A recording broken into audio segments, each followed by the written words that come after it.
Hello guys, today we're gonna see about the topic named growing through gratitude from our personal life. So let's go for it.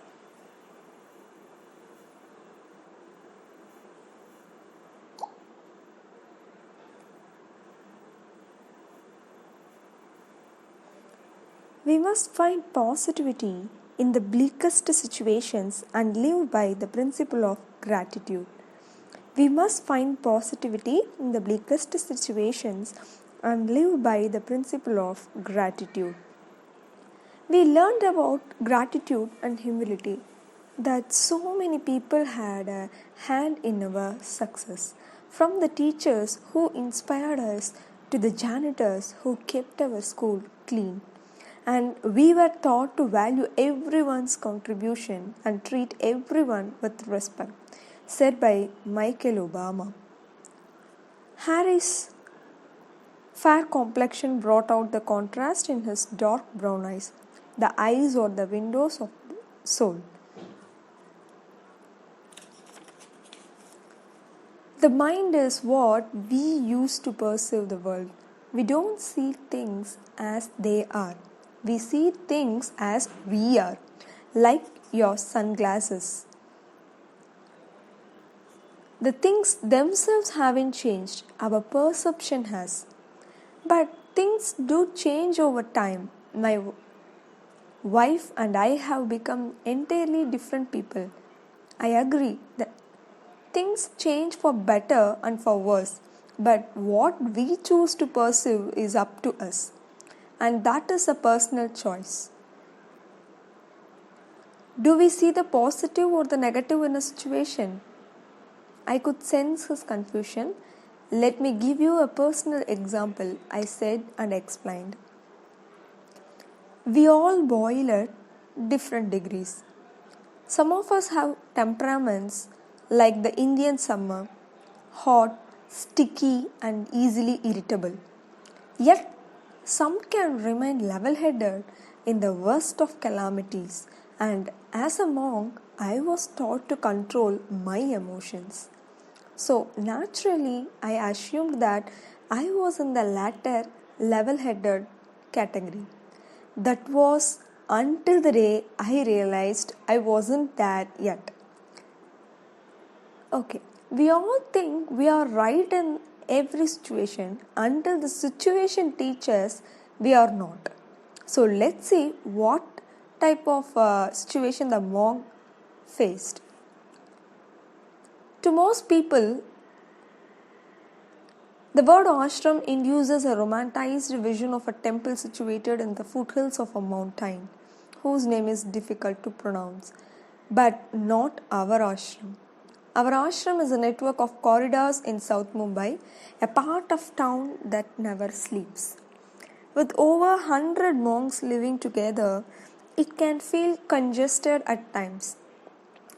One can imagine how long we are waiting for the bathrooms in the morning. One day, 10 years ago, I stormed into the room of my spiritual guide, Radhanath Swami. We were fortunate that he lives with us in the ashram, giving us easy access to him to share our joys and listen to our grievances. Have you been inside his quarters? Let's see how the Guru's room is. They are extraordinary. If you could capture the smell of simplicity and sell it as a fragrance, it would be the essence of his room, measuring a mere 5 square centimeters, with 2 simple tube lights and straw mats that line the floor. It feels as if one is entering a village home. The place is barren of furniture except for a small table that rests a few inches above the ground and a wooden chair for the elderly guests who visit him. Bookshelves line 2 of the walls up to the ceiling, with ancient books of wisdom sitting side by side with contemporary research. Musical instruments, a harmonium and a mridanga drum sit next to the focal point of the room. a small altar on which rest the deities of his meditation. It's all changing, I whispered under my breath as I knocked on my guru's door. Come in, he said. I sulked through the wooden doors with my head down. 𝙂𝙧𝙤𝙬𝙤𝙪𝙜 was sitting on the floor at his modest desk, his legs crossed and back straight. I repeated what I had said a little louder as I sat down and crossed my legs. It's all changing. I couldn't take it. I had to tell him. Gaur-Gopal, he said inquisitively in his American accent that now had hints of an Indian one.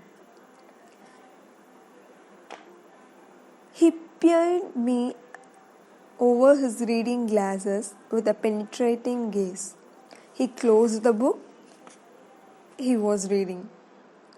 I had his attention. That was my signal to speak. I exploded. For 45 minutes, I nitpicked every grievance I had with the management of the temple and the many people who had wronged me. I complained that if this continued, it would ruin our community. I felt like a self-appointed savior who had to point out these negative mannerisms creeping into our society. If we do nothing about all this, everything will be spoiled. I finally entered. He sat there with a grave look on his face. Not a word left his mouth as I grumbled on. Have you finished? He said sternly. I sighed. Yes. There are so many positive things happening in our community, he started. For the next 45 minutes, he didn't mention a single complaint I had made. He only focused on the positives, uplifting my mood. I'm not saying these problems don't exist, but the real problem is that when negativity consumes the mind, not only do we lose the vision to see the beautiful things around us, but also the ability to solve the problems that confront us. We have to train our mind to focus on the positive and feel empowered to deal with the negative. He then spent equal amounts of time going through the practical solutions to all my problems and then swiftly instructed me to go for lunch with all the other monks in the dining hall. He didn't ignore the fact that some of my complaints were genuine. It was not that the problems I had were not real. We all go through real challenges for which solutions should be found. But what 𝙂𝙧𝙤𝙬𝙤𝙪𝙜 taught me was the power of having a positive state of mind while dealing with problems constructively. That brings a lot of clarity, Harry said. I could sense.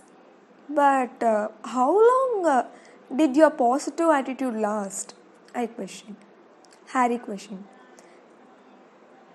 I replied, this is a state of mind develops over time. Catch you in the next chapter. Thank you.